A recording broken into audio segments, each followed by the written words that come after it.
many times have you actually photographed that? How many times have you aimed a camera and pulled the trigger and got that?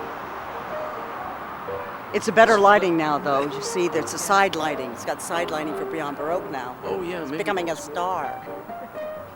Yeah. Here's you, Beyond Baroque.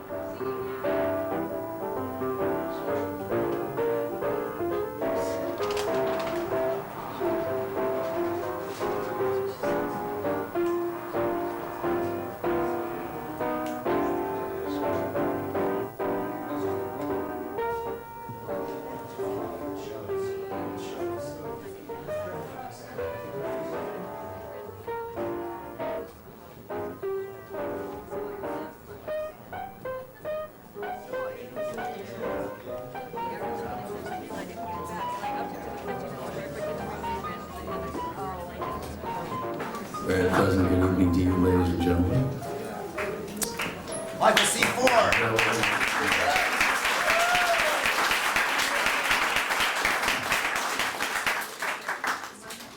James B. Cushing doing one of his radio introductions there. That's good. Without going into a lengthy dissertation, this evening is very simply a respectful look at contributions Kenneth Rexroth donated to the world culture. Reflected verbally here by those of us who knew him, were influenced by him, mentored by him, and even those of us who were inclined to just accept what he contributed to our lives with his life and his work. There have been over the years, I guess, quite a few people who have paid verbal tribute to Kenneth. And I know this is a night when we should really be concentrating on Kenneth's work, but I thought it would be nice if we had an invocation, a benediction, if you will, and to begin with words from a gentleman who has written a book-length overview of Kenneth's literary life. And I would like you to please help me welcome our first guest of the evening, Morgan Gibson. Thank you, Mike. Thank you, everyone, for coming. I was in Japan, and where my home is, and we met outside a temple and at a winter night with John Solt, who has done so much for organizing many of these events around the world. I could read a short piece that I wrote that will appear in the Rexroth issue of the Chicago Review. University of Chicago students, let me be with your collected poems on a dim-lit sofa in International House. You haunt this Gothic campus as you did in adolescence, discovering your genius in classics without matriculating. You began a lifetime of rewriting Japanese, Chinese, Greek, Latin, and French poems in your own American English, as if you were each poet living now in the now that was the ancient now. You read, wrote, lived poetry among your Cubist paintings and anarchist polemics, rousing Chicago rabble from wobbly soapboxes, in Bughouse Square, in the Windy City on the Make by the lake.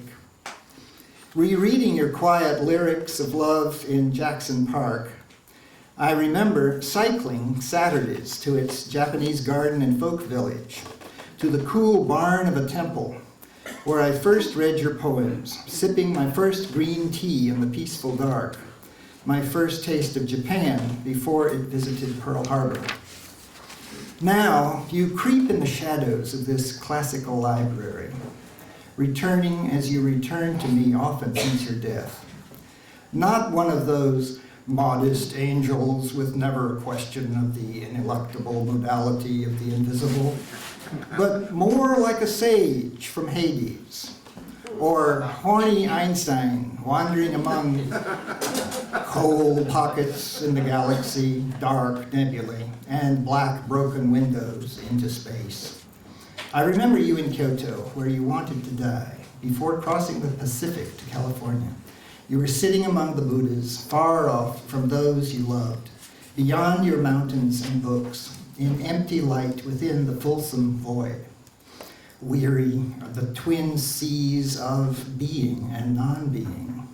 I long for the mountain of bliss, untouched by the changing tides. Morgan Gibson.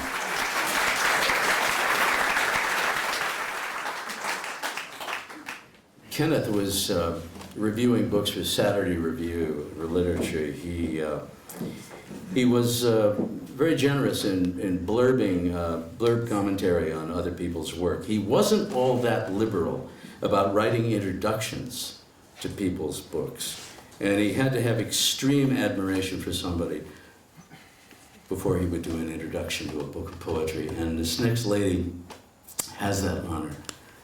Her book was introduced by Rexroth, and it's with a great deal of pleasure that we bring her back to the podium after all these years. Please welcome Carrie Tomlinson. In the late 60s at UC Santa Barbara, where Vietnam's anti-Vietnam sentiment would soon lurch into riots and the burning of the Bank of America, I first walked into Kenneth Rexroth's infamous seminar, Poetry and Song, a noisy, creative, and wildly popular free-for-all, which had the big dogs of the English department openly seething. While Kenneth's leonine personality, literary clout, and accomplishments kept them civil, he had no patience for the petty egos and ramrod structure of most academics, and opened his home to a small group of poets on Monday nights, where he might just be himself. The little house on Pepper Lane, which he shared with Carol Tinker and their dog Ching, was a marvel of tippy floors, huge abstract paintings, Asian art, and more books than I had ever seen in a private home in my life. After an elegant cup of tea in the living room, a few truly filthy limericks, some of which I can remember to this day. And whatever literary gossip was to be had, we descended 3 or 4 tricky stairs at the back of the little kitchen and stepped into another world. Desks cluttered with work, a grand piano, a long library table, and floor-to-ceiling plywood bookcases, all shelved 2 books deep. Throughout the evening, he would bark out references, this passage, that poem, yet another writer we'd never heard of. Here, read this, you absolutely must read it. And take this too. Carol, where's that other translation? You know the one I mean. And to our complete amazement, she always did. When a few of the group were in Northern California for a reading, our young and rather stoned poet host dismissed our long association with Kenneth by suggesting he might only be interested in turning out little Rexroths. Nothing could have been further from the truth. Never, not once, did Kenneth ever suggest a single word of our work be altered. He simply put ideas in our path. What we did with them was entirely our affair. One night, after hearing me read some angst-ridden, bitter ode to lost love, he, who had suffered far greater loss and sadness in his long life, yet written poems of unparalleled beauty, turned to me and said quietly, "We should write of love what we wish to remember." And I have never forgotten that advice. Carrie Tomlinson. If someone were to call Lewis McAdams an engaged savior of the LA River, I'm sure, very modestly, he would offer due respect to many others who have been active in its preservation. Isn't that true, Lewis? That it's always going to take someone to ignite the energy to preserve and protect the natural environs. I would like you to please welcome one of the most prime ignition switches in Southern California, Lewis McAdams. Rexroth's address. I can't remember how or why I got it. But I just went and knocked on his door, and he must have been somewhere around the age I am now, and I have thought of it several times when younger poets have wanted time for some reason that I could never figure out. And I still don't know why I knocked on Kenneth Rexroth's door, but I think it was for some kind of permission to enter the world of San Francisco poetry, which loomed so immense in those days, and I wanted to be part of it in some way. And he was incredibly gracious and introduced me to the two great San Francisco Phillips, La Mantilla and Whalen, and opened, and indeed did in fact open the door to the poetry world of San Francisco for me. And for that I thank him. Codicil. Most of the world's poetry is artifice, construction. No one reads it but scholars. After a generation, it has grown so overcooked it cannot be digested. There is little I haven't read, and dreary stuff it was, Lamartine, Gower, Tasso, or the metaphysicals of Cambridge, ancient or modern, and their American apes. Of course, for years, the ruling class of English poetry has held that it is just what poetry is, impersonal construction, where personal pronouns are never permitted. If rigorously enough applied, such a theory produces in practice its opposite. The poetry of Eliot and Valéry, like that of Pope, isn't just personal, it is intense. Subjective reverie, as intimate and revealing, embarrassing, if you will, as the indiscretions of the psychoanalyst's couch. There is always sufficient reason for a horror of the use of the pronoun I. Thank you. Lewis McAdams. Philomene Long, along with other accolades through the years, was recently inaugurated as the Poet Laureate of Venice. And I think there's a reason for that. She has written more poems about seagulls on Venice Beach than any poet has written about seagulls anywhere. And so put your hands together for Philomene Long. One of the first things Buddha said was to be born is to suffer. And the second thing about compassion in Buddhism is to become the other's suffering. Kenneth Rexroth's religious aspect is one that a lot of people don't understand, but it was very important to him, for from it much else flowed. He prayed from the Latin breviary, and his missal had Thomas Aquinas's hymns glued in it. Nicholas, Nicholas, you ran away from the hospital. They knew you weren't sick. You were just an animal. Nicholas, you didn't know. Nicholas, they told you you were autistic, leprous, Korean, choleric. You were enigmatic.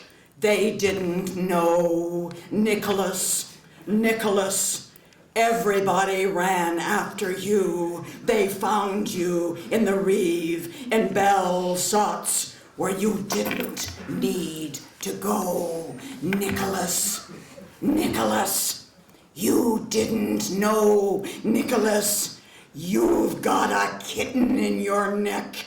Your aorta full of holes, incisions all over you. Nicholas, You were really a man, just like all of us.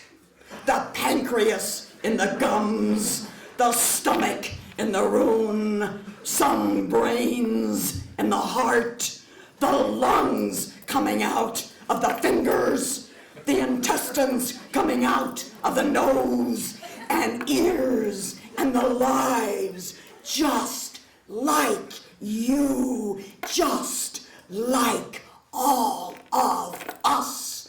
Nobody knows. Philomene's rendering of Nicholas the Experimental Dog, a poem by Rameau Queneau, translated from the French by Kenneth Rexroth. Eloise Klein Healy is quite simply a force of nature, as far as I'm concerned. She's tireless in creating not only a series of respected books of published poetry, but creating inroads in her teaching abilities also. And she garnered even more respect by being chosen to create the first creative writing chair at Antioch University. Give it up for Eloise Klein Healy. It's usually been my fate to follow Jim Crusoe, and now it's my fate to follow Philomene.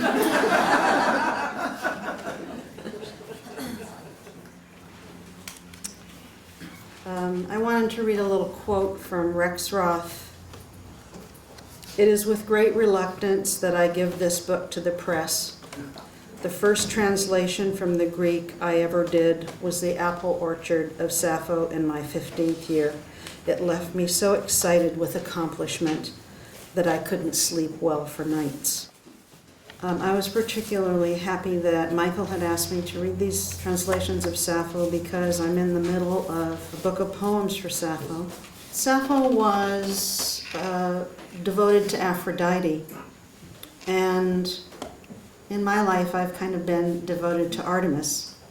Artemis is the goddess of solitude. As you know, Aphrodite is the goddess of love. And I think there's a conversation always going on between solitude and love. In most depictions of these goddesses, you don't see them together.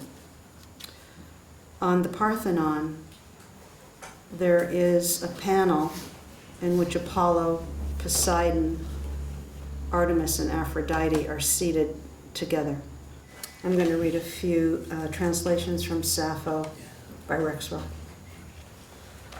I fell in love with you, Athos, long ago, when you were still an ungainly little girl.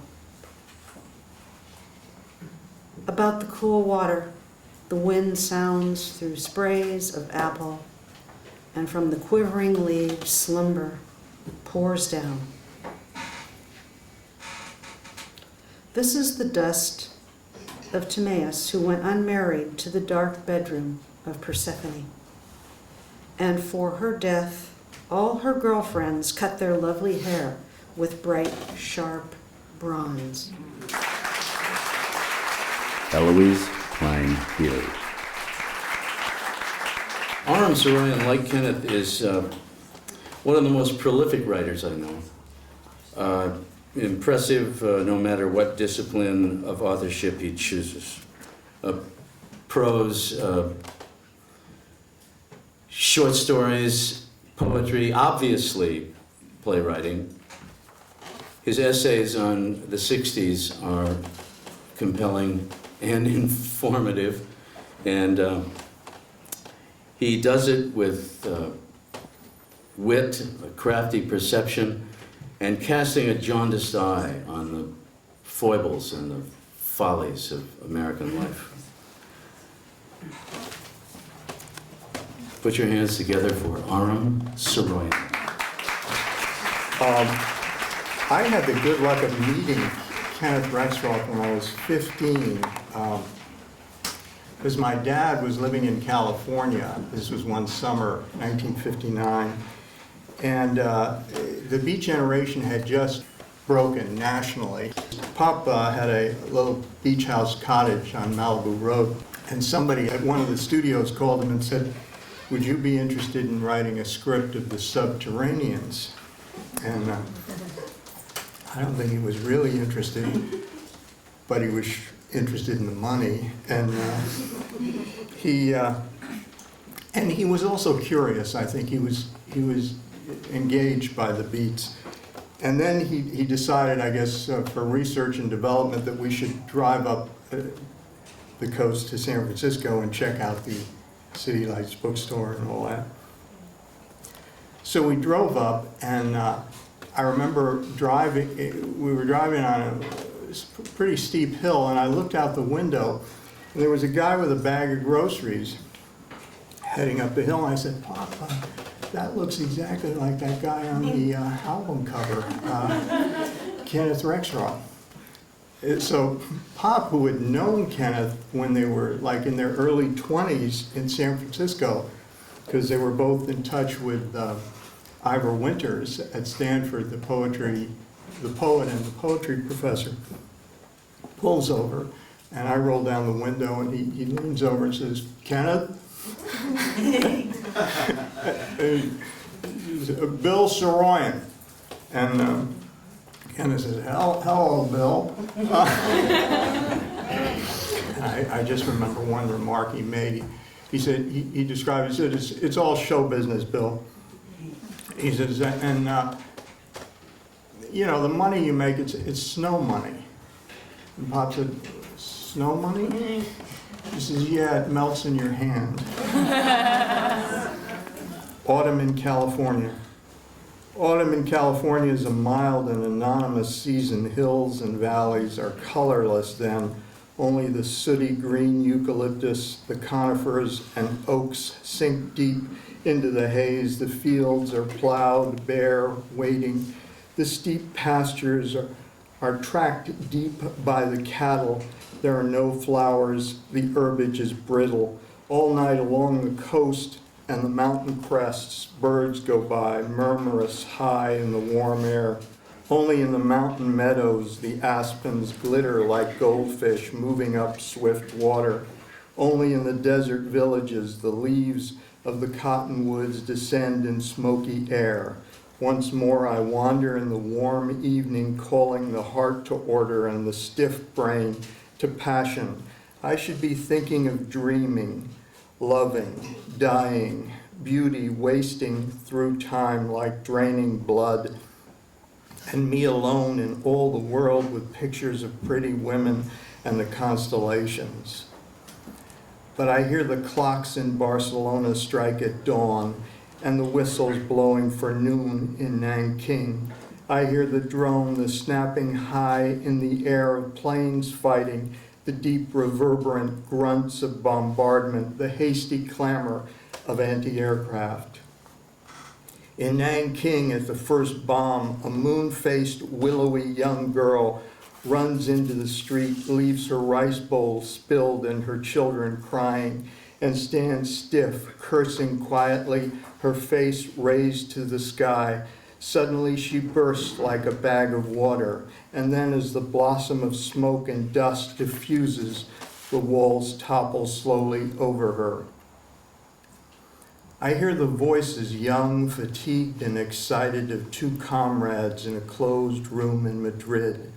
They have been up all night talking of trout in the Pyrenees, Spinoza, old nights full of riot and sherry, women they might have had or almost had, Picasso, Velázquez, relativity. The candlelight reddens, blue bars appear in the cracks of the shutters. The bombardment begins again as though it had never stopped.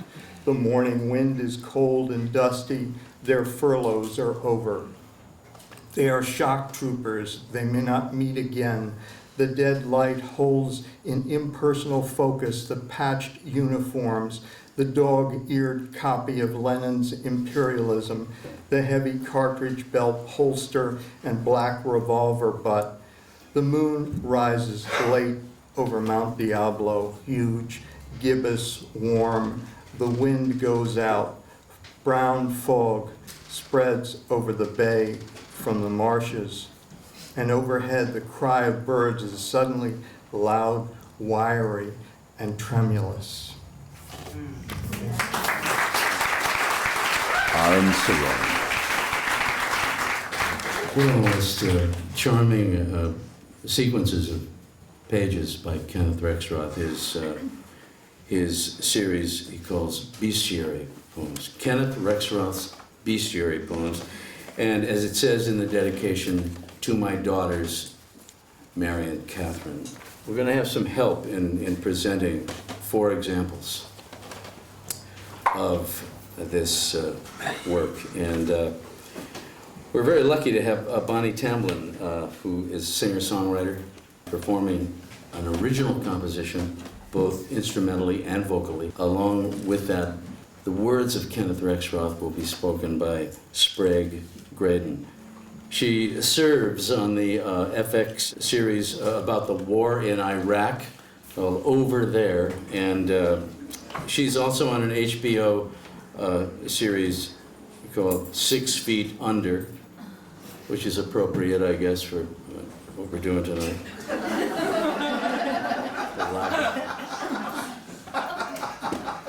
And I would like you to please welcome Bonnie and Sprague.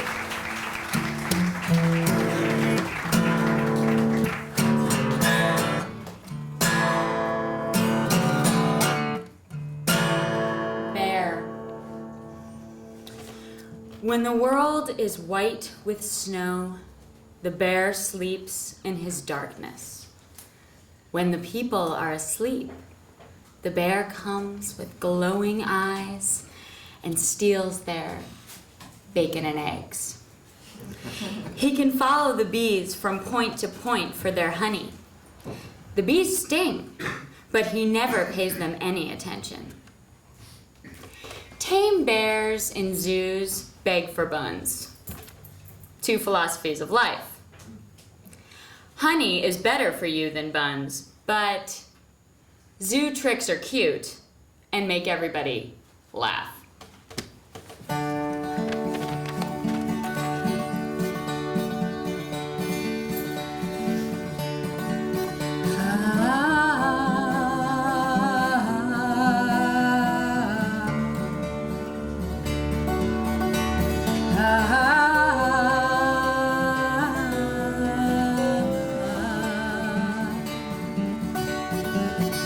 In the North Country, there's a wild breed, a winter wolf in white, keeper of the balance and the peace.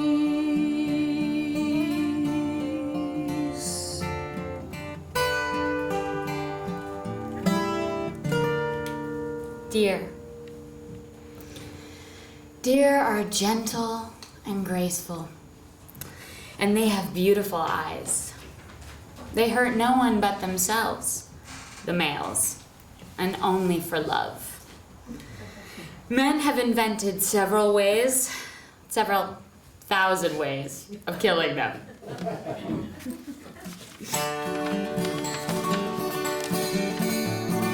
Gentle-hearted hunter, crying to the moon, come and join this wild and this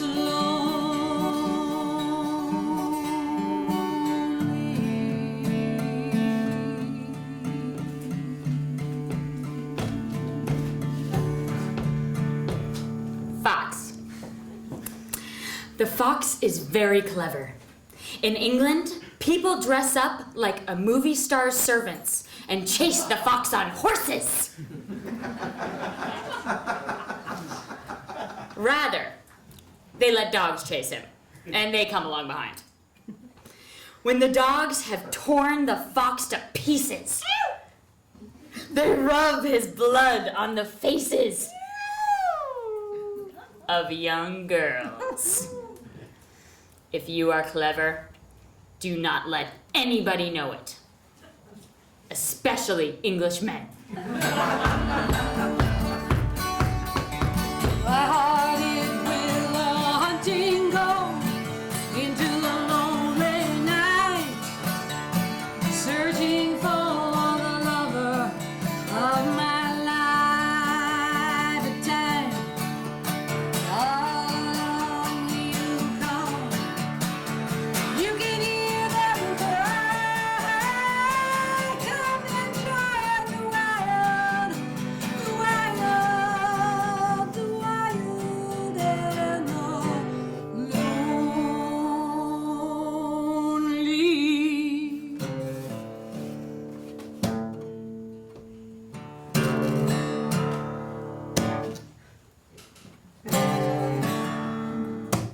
Wolf. Never believe all you hear. Wolves are not as bad as lambs. I've been a wolf all my life and have 2 lovely daughters to show for it. Well, I could tell you sickening tales of lambs who got their just desserts.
Words and music by Bonnie Templin, and spoken words written by Kenneth Rexroth.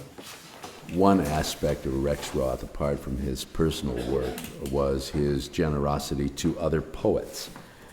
His championing of Kenneth Patchen as early as 1945. To cover that a little bit, we have a very special guest, the mountain man from the Santa Barbara foothills. Welcome, if you will, Bob Brantz. They're making me do this.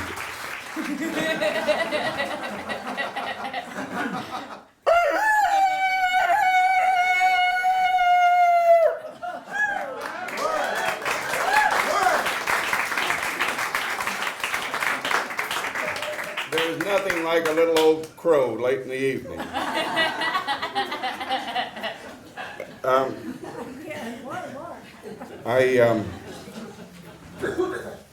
I plan to start this way. Once you could probably judge a man by the condition of his shoes, or what he had on his head, or what he had on his bookshelves, or their absence of books. We've heard a lot about Ken's, but I'll tell you, the books are the best way to judge some character. And I know that Ken had this book on his bookshelf because he wrote this about the author, Kenneth Patchen, whom I'm going to read. Here's what Kenneth Rexroth said about these poems, originally published in the late 30s and early 40s. Rexroth said, "The contemporary forces of assault should know that Patchen's voice was raised, and that his sword flashed upon the walls of darkness when almost all other American poets were still and tamed. Now Patchen can and should be believed, and he's one of the very, very few.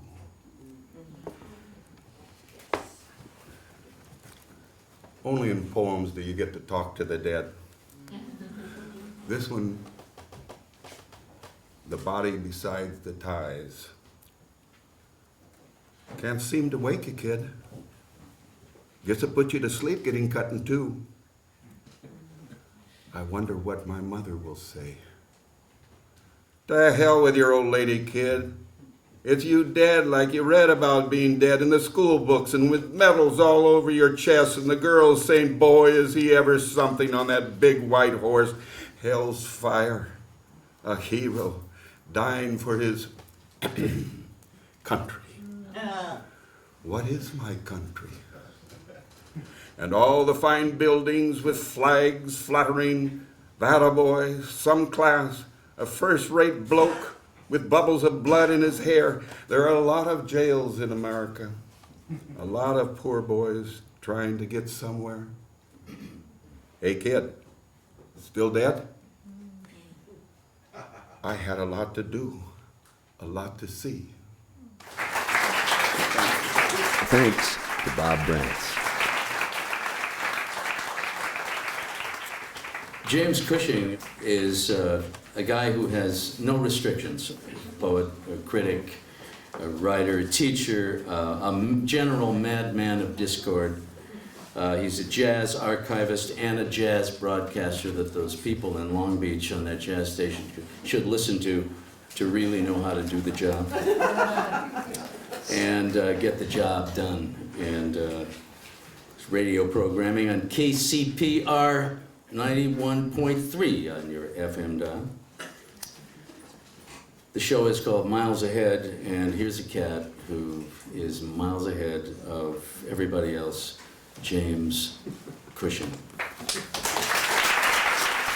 I'd like to read an excerpt from an essay that Kenneth Rexroth wrote, which was published in Esquire magazine in May of 1958, entitled Jazz and Poetry. I read poetry to jazz because I like to. I like poetry. I like to read to people. I like jazz. And the people like the combination. But there's more to it than that. Poetry and jazz gain new and different dimensions in association. Poetry has always gained through association with music. Ancient China, Japan, India, Greece, the troubadours and bards and minnesingers and skalds, not just as lyrics for songs, but also as recitation. The Homeric poems were recited in this way. There was a special profession for doing it called rhetors. In a sense, poetry and jazz as such began about mid-19th century with a friend of Baudelaire and Verlaine, Charles Cros, C-R-O-S, Charles Cros, who recited his poems to the jivey music of the three-piece bands of the Bal Musette. I started in the early 20s. Why to jazz specifically? Well, I, for one, do not make any distinction between jazz and, quote, serious music, unquote. Jazz is serious music. And some people think it is the only American music worth taking seriously. Now, I don't mean in, lush or brutal clip joints, but in the best jazz rooms and concerts, poetry gains from jazz an audience of widely diversified character, people who are seriously concerned with music and the arts, but who do not ordinarily read verse. I, for one, take it very seriously indeed. I began doing it long ago in the Green Mask in Chicago, to Freddie Melrose's piano and just about anybody else who wandered in to blow. The music was pretty gut bucket, usually, sort of paleo funky, if you dig that. Now, jazz poetry reading puts poetry right back in the entertainment business, where it was with Homer and where it was with the troubadours. Even the Victorian epics, like Tennyson's Idylls of the King or Longfellow's Evangeline, were written to be read to the whole family around the fire in the evening by Papa, and not, certainly, to be studied for their ambiguities by a seminar of 5 PhD candidates conducted by another poet. By very definition, the great swing bands were elaborately arranged and exhaustively rehearsed, so the idea that you can, just get up in front of a band and everybody blow poetry and it sounds just dreamy, that's just plain silly. Everybody has to be as well socialized as 6 men on a rope working across the face of a cliff. You can readily see that, contrary to popular belief, this poetry and jazz combo is harder work than either of those arts taken separately. So as a warning to other poets and musicians, if you don't work on it but hard, you are going to fall on your face. It takes time and trouble, but the final product is worth it. What they call the creative satisfactions are terrific, a real joy. And Lord, Lord, Lord, just look how it packs them in. James B. Cushing. You mentioned Doran Robbins being part of the production team that brought Third Rail into being. Doran Robbins is diametrically opposed to everything politically evil and rotten and incontinent and corrupt in this country. All the way through the gravity of his prose, poetry, cultural essays. He's disseminated his messages in the name of moral certitude, universal justice, truth, conscience, compassion, and protection against the enemies of human and non-human nature. It's my extreme pleasure to bring him to this forum, a guy who has rightfully taken his place right alongside of his teacher, Kenneth Rexroth, in honoring the earth and demanding the salvation of whatever there is left of the earth worth saving. Please welcome Doran Robbins. I've been reading Henry Miller's Time of the Assassins, and it was the old Pickwick bookstore up in Hollywood. I don't know if it's still there. I don't think it is. It probably vanished with Pickwick. But they used to have the publishers in sections, and of course, when me and my friends would walk in, we'd walk straight to the New Directions section, and it was all these great black and white, cheaply made, containing the greatest poetry of the 20th century and a variety of languages. But I've been reading Henry Miller, whose book, of course, on Rimbaud is about Henry Miller. But in the course of the book, he mentions being Henry Miller, who I also love, but, he's not very generous on that level. But he mentioned "Thou shalt not kill," and of course, at that time, Dylan Thomas, in the, it's like the middle 60s, was still quite the legend. So when I saw that someone had written an elegy on Dylan Thomas, I went out and got this book.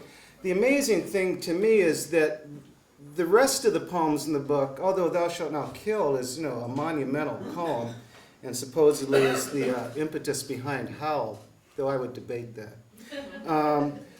Kenneth's love poems, in particular for me in this most horrible and grave time in the United States, his elegies, are some of the most remarkable poems in the language. And I'm going to read one of them to his dear friend, Eli Jacobson. For Eli Jacobson. There are few of us now, soon there will be none. We were comrades together. We believed we would see with our own eyes the new world where man was no longer wolf to man, but men and women were all brothers and lovers together. We will not see it. We will not see it, none of us. It is farther off than we thought. In our young days, we believed that as we grew old and fell out of rank, new recruits, young and with the wisdom of youth, would take our places, and they surely would grow old in the golden age. They will not come. They will not come. There are not many of us left. Once we marched in closed ranks. Today each of us fights off the enemy, a lonely, isolated guerrilla.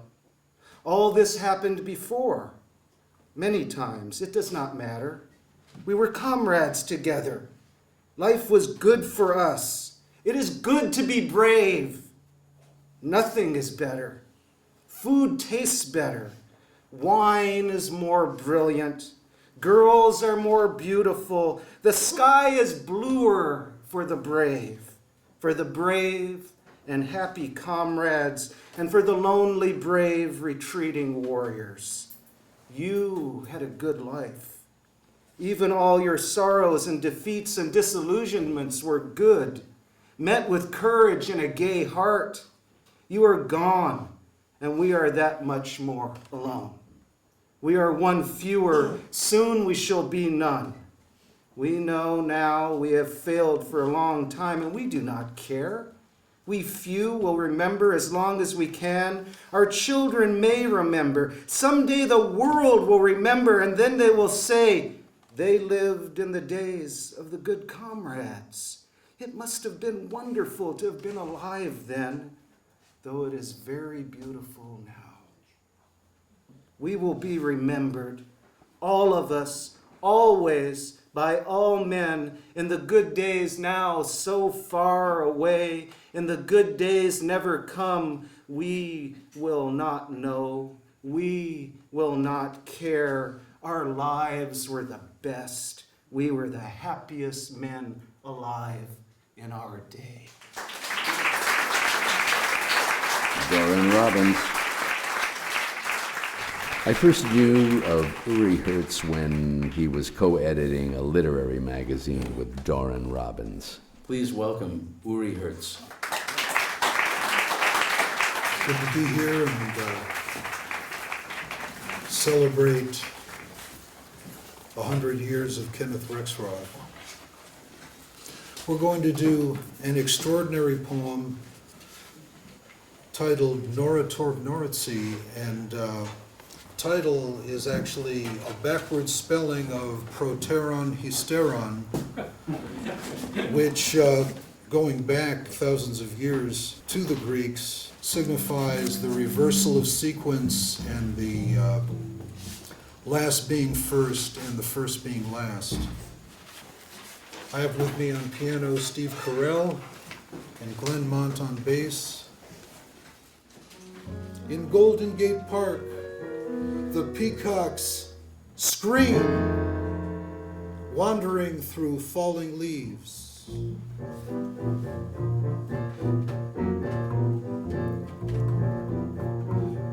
In clouding night, in smoking dark, the Kronstadt sailors are marching through the streets of Budapest. They take the shapes of the peasant armies of Makhno. The streets are lit with torches. The gasoline-drenched bodies of the Solovetsky anarchists burn at every street corner. Kropotkin's starved corpse is borne in state past the offices of the cowering bureaucrats. In all the Polid isolators of Siberia, the partisan dead are enlisting. Bukharin has joined the Emergency Economic Council. 20 million dead Ukrainian peasants are sending wheat. Julia Points is organizing American nurses. The circular tie-dyed skirt I made for you flares out in the wind over your incomparable thighs. Oh, splendid butterfly of my imagination, flying into reality, more real than all imagination. The evil of the world covets your living flesh. Uri Hertz. When Frank Zappa wanted to recreate the conceptual music for his tribute to the retro rhythm and blues doo-wop sound, he called upon our next guest. Zappa and our next guest founded Ruben and the Jets. Since that time, Ruben has selflessly devoted his teaching skills to kids all over the city of Los Angeles. Let's greet him right now. Ruben Guevara. The combination of jazz and poetry was interesting to me. Being a musician, interested in word, mixing it with beats. And so I'm grateful to him for that. Later went on to form a group called Consafos that mixed funk and words. Growing up in Los Angeles, my experiences. Good to see you, Jim. Good to see you, Ruben. It's been 25 years or what? That's right. Consafos. Jim wrote a review, and I've never been able to thank you for it, of a performance. I don't know where it was, but he described me. Said he was at a taco truck one night, watching the chef cut up the carnitas for tacos. He said that energy and that precision and that power reminded you of my performance.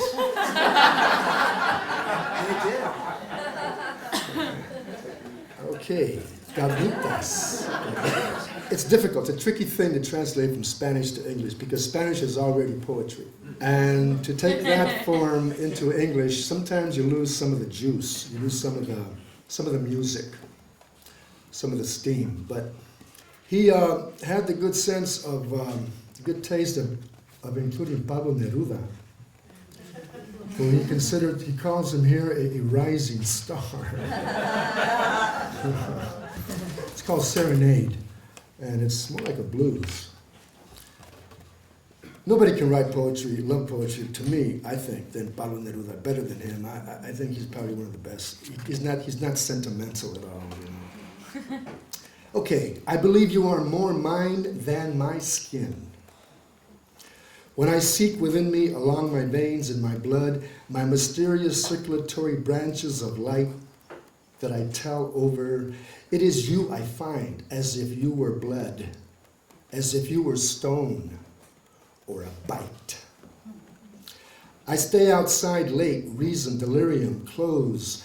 I am an old race of darkness and forests, but while I bend down in a well and enter, feeling my way like a blind man in my own territory, I find no railing to direct my steps, but instead the growth of your rose in my own dwelling. Deep in me you go on growing, unfathomable. In your origin I cannot touch your eyes without burning my fingernails on their petals.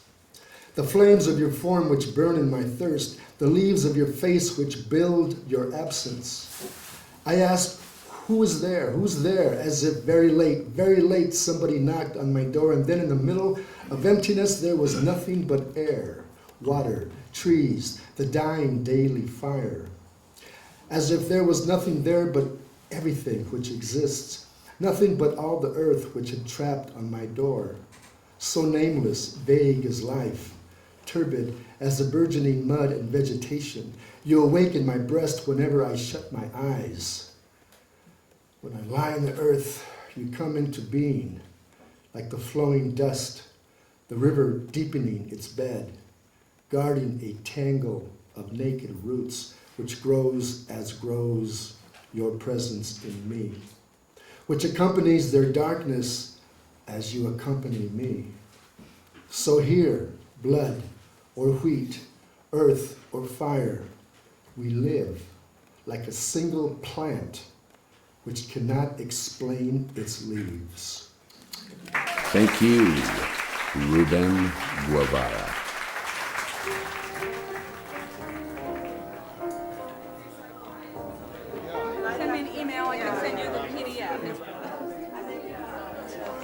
as you keep reading, I may just take bits of the melody and improvise around them. Yes, of course. Yeah. That is what we're doing. Every great show I've been really proud of has been canceled. That's my ambition. I want to do a series. I want to produce a television series that will be canceled immediately. Then I'll know. You want to go? Then You I'll want to know. go one season though, so you can really piss people off. That's the best. And then you go. Okay, Libby, this is going to be fun. Huh? Yes. Cool. We're ready. All right.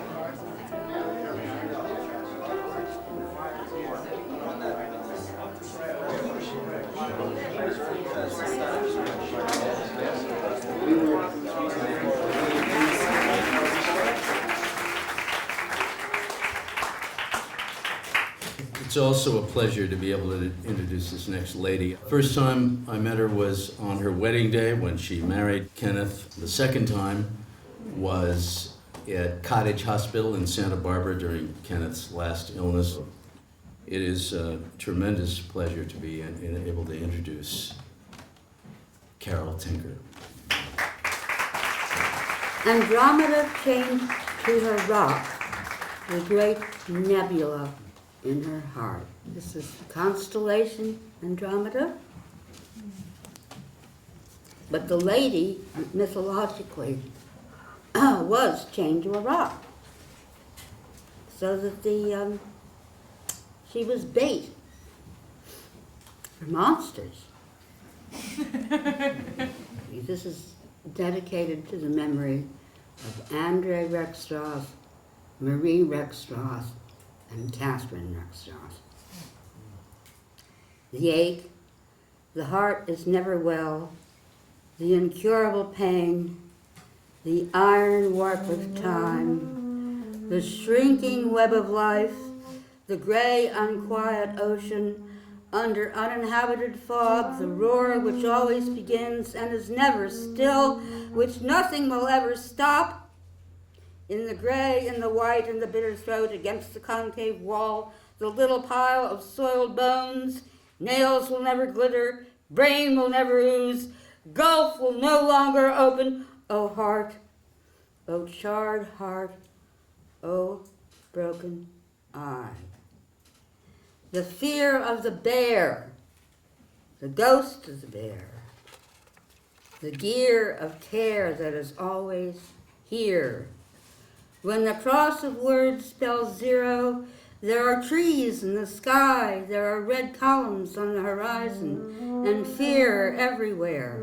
And every year, no word at all for her pain. And she said, I want just what you want, she said. Just a big box full of old veils.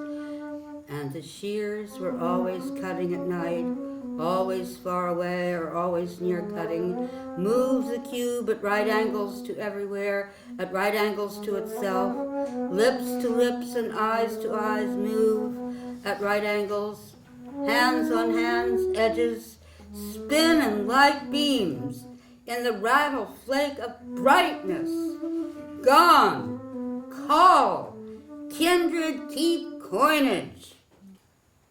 O tower in the dark, chord in perfume, day of wrath, morning of delusion, the iron crow wings bear away the torn head in the fragile sky, in the rapture of the depths where the blood runs cold.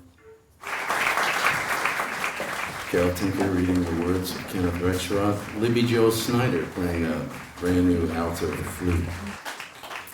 He created a character life in a Western Americana series called Deadwood, and it gives me much pleasure to be able to introduce Brad Dourif.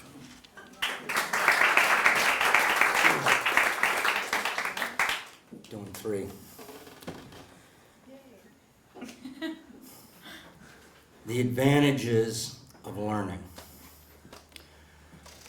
I am a man with no ambition and a few friends, wholly incapable of making a living, growing no younger, fugitive from some just doom, lonely, ill-clothed. What does it matter? At midnight, I make myself a jug of hot wine and cardamom seeds. In a torn gray robe and an old beret, I sit in the cold writing poems, drawing nudes on the crooked margins, copulating with 16-year-old nymphomaniacs of my imagination.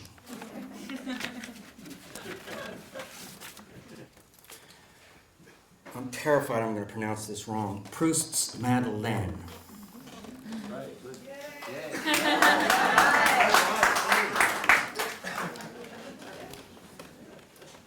Somebody has given my baby daughter a box of old poker chips to play with. Today she hands me one while I'm sitting with my tired brain at my desk. It's red. On it is a picture of an elk's head and the letters BPOE. A chip from a small-town Elks Club. I flip it idly in the air, catch it, and do a coin trick to amuse my little girl. Suddenly, everything slips aside. I see my father doing the very same thing, whistling Beautiful Dreamer, his breath smelling richly of whiskey and cigars. I can hear him coming home drunk from the Elks Club in Elks Heart, Indiana, bumping chairs in the dark.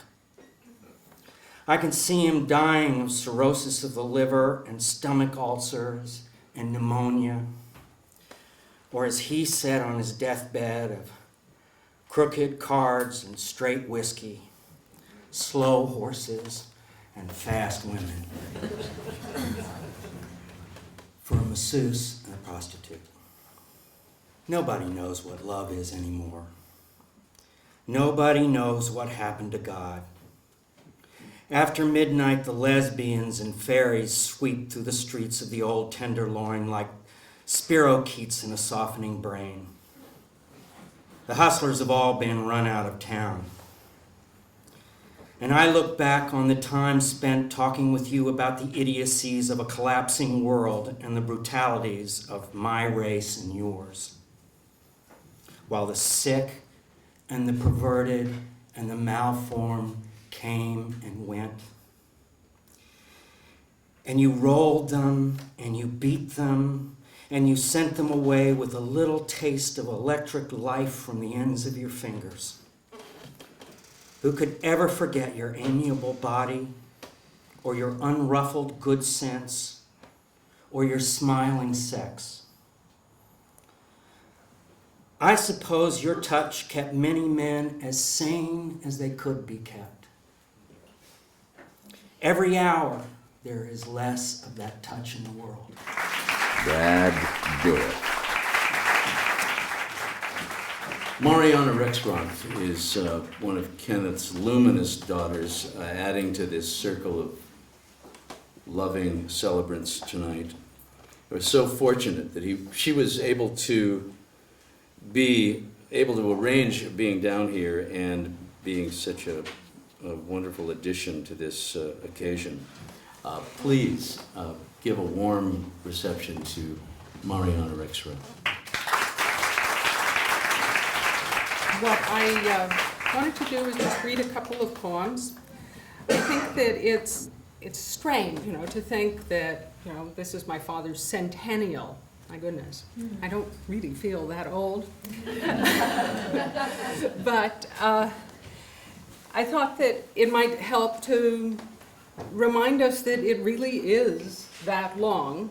If I read something of poem, one of the poems I'm going to read is to his mother. It's Bel di Vedremo. The title is from the opera Madame Butterfly.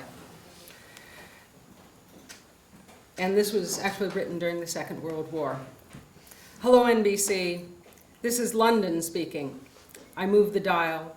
I have heard it all, day after day, the terrible waiting, the air raids, the military communiques, the between-the-lines whispering of quarreling politicians, the mute courage of the people, The dial moves over aggressive advertisements, comedians, bands hot and sweet, to a record concert. La Scala, Madama Butterfly. I pause, listening idly, and suddenly I feel as though I had begun to fall slowly, buoyantly, through infinite, indefinite space. Milano, fretting in my seat, in my lace collar and velvet suit, my beautiful mother weeping happily beside me. My God, how long ago it was, further far than Rome or Egypt, that other world before the other war. Stealing downstairs to spy on the champagne suppers, watching the blue flame of the chafing dish on Sunday nights, driving over Middle Europe behind a cafe au lait team. The evenings misty, smelling of cattle and the fat Danubian earth. It will never be again. The open work stockings, the lace evening gowns, the pink roses on the slippers, Debs eating roast chicken and drinking whiskey on the front porch with Grandpa, the neighbors gaping behind their curtains, the Japanese prints and the works of Honecker. Never again will a small boy curled in the hammock of a murmurous summer air gnaw his knuckles reading The Jungle. Never again will he gasp as Franz Josef and the princesses sweep through the lines of wolf-cat hussars. It is a terrible thing to sit here in the uneasy light above this strange city and listen to the poignant sentimentality of an age more dead than the Cro-Magnon. It is a terrible thing to see a world die twice, the first time as tragedy, the second as evil farce.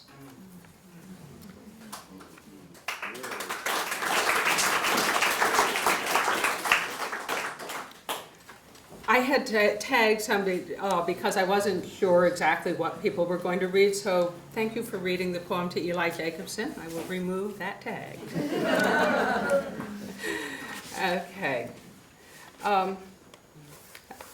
Because it is Advent, and this is actually a poem to my godfather, Brother Antoninus, and the heading is Rorate Celi, is the hymn Rain Down, Rain Down. The year draws down, in the meadows and high pastures, the green grass veins, the gray. Already the stubble fields are green. Orion stands another year over California, simple and lucent, guarding the full moon. Dew descends from heaven, good pours from the clouds. The earth wavers on its whirling track. We milk by lantern light. The shadows of the cattle are illimitable. The lantern light in knots of gold. As the sun retreats and the moon turns its face away and back again, following the spinning earth, like our following lanterns, through the dark, back to the white breath of the cattle, back to the smell of hay and dung and milk, back to the placental dark in the abandoned ruins. God goes again to birth.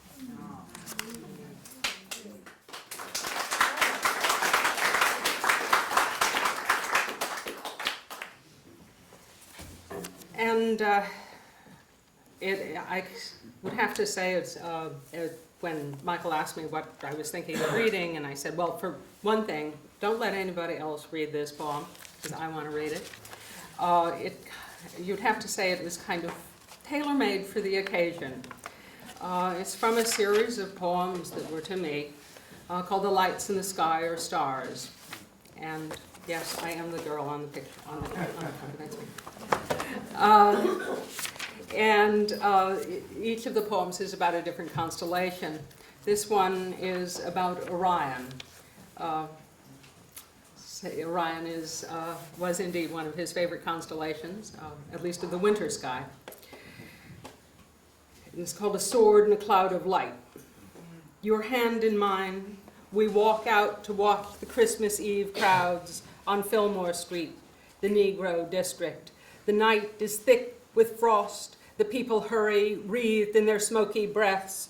Before the shop windows, the children jump up and down with spangled eyes. Santa Clauses ring bells, cars stall and honk. Streetcars clang, loudspeakers on the lampposts sing carols on jukeboxes. In the bars, Louis Armstrong plays White Christmas. In the joints, the girls strip and grind and bump to Jingle Bells. Overhead, the neon signs scribble and erase and scribble again messages of avarice, joy, fear, hygiene, and the proud names of the middle classes.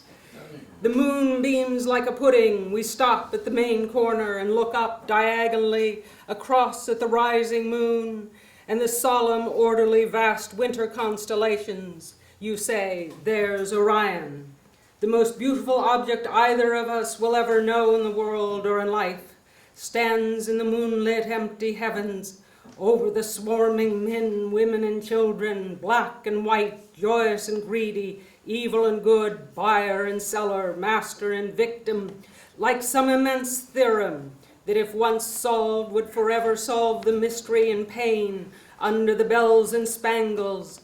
There he is, the man of the night before Christmas, spread out on the sky like a true God, in whom it would be necessary, only be necessary to believe a little.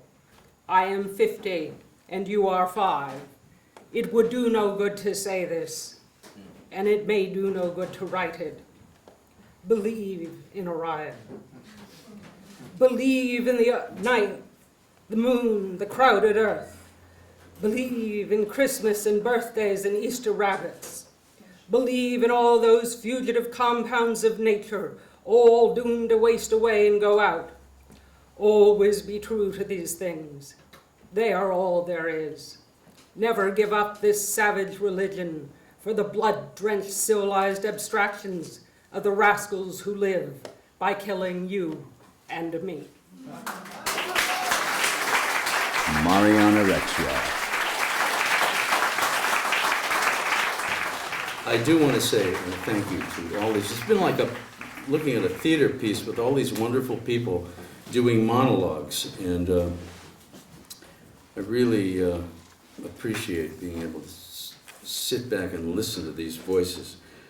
I believe that all of us are graduates of the University of Kenneth Rexroth, and this has been the most incredible class reunion I've ever attended.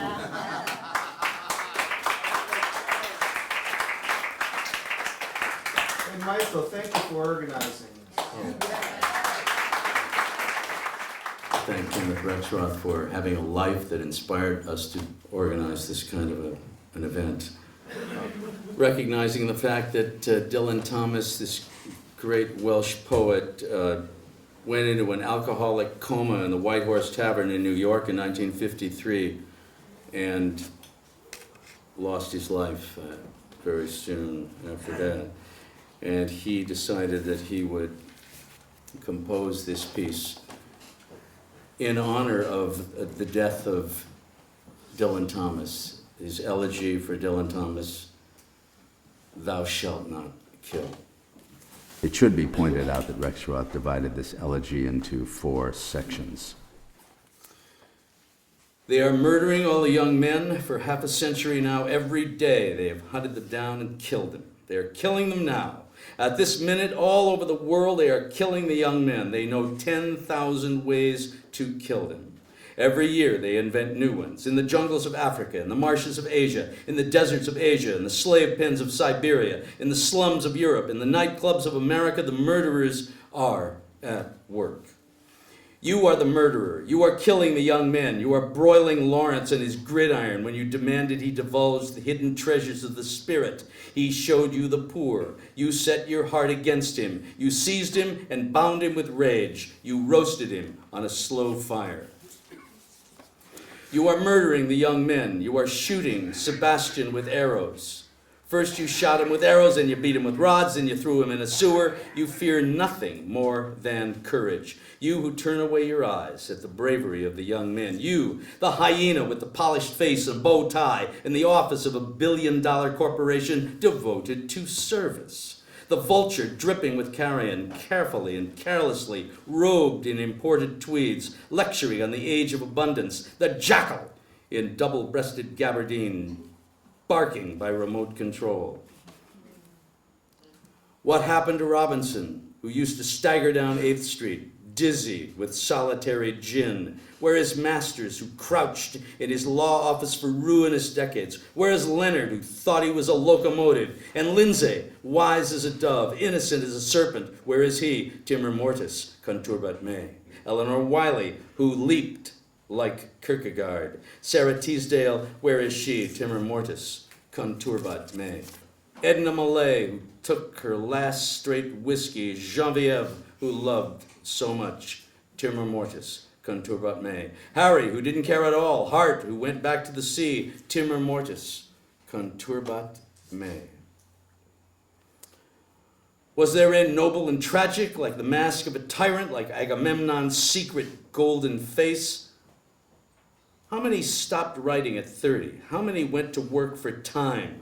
How many died of prefrontal lobotomies in the Communist Party? How many are lost in the back wards of provincial madhouses? How many, on the advice of their psychoanalysts, decided a business career was best after all? How many are hopeless alcoholics? René Crevel, Antonin Artaud, Mayakovsky, Robert Desnos, Max Jacob, all over the world, the same disembodied hand strikes us down. Here is a mountain of death, a hill of heads like the Khans piled up, the firstborn of a century, slaughtered by Herod, 3 generations of infants stuffed down the maw of Moloch. He is dead.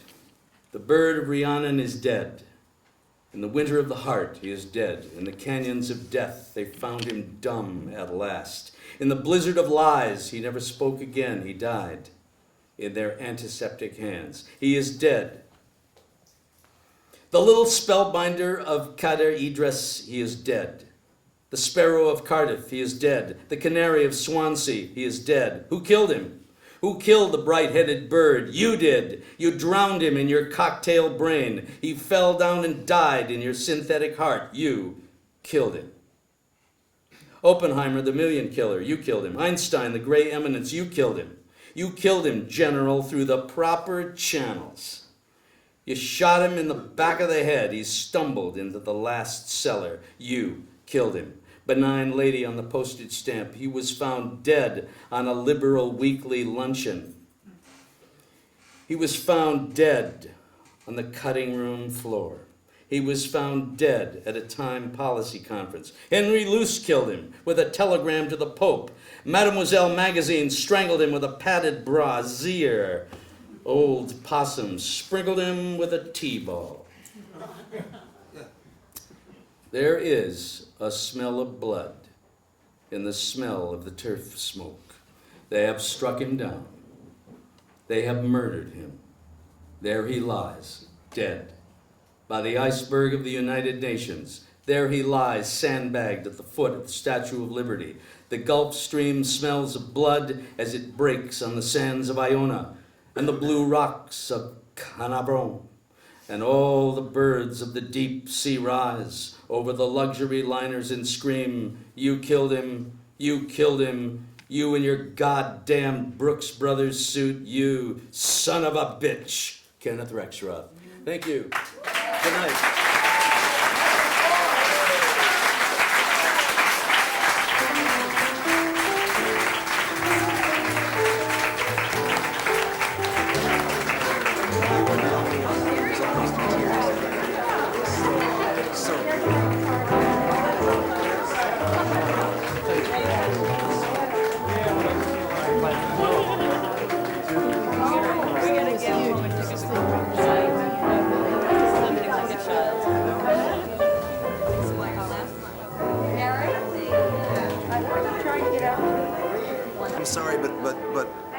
Only the resurrection of Miles Davis could follow tonight. So I think we're just going to let the jazz clubs be. We did it, didn't we? We did it. We did it, and like Roy Haynes, we did it and did it and did it and did it and did it and did it and did it and did it and did it.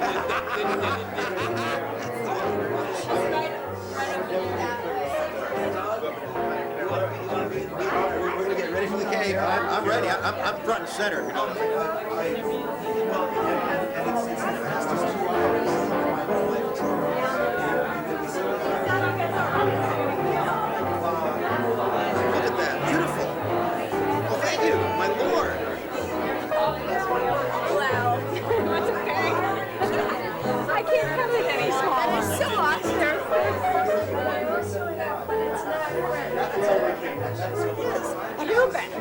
Are you baptized Catholic?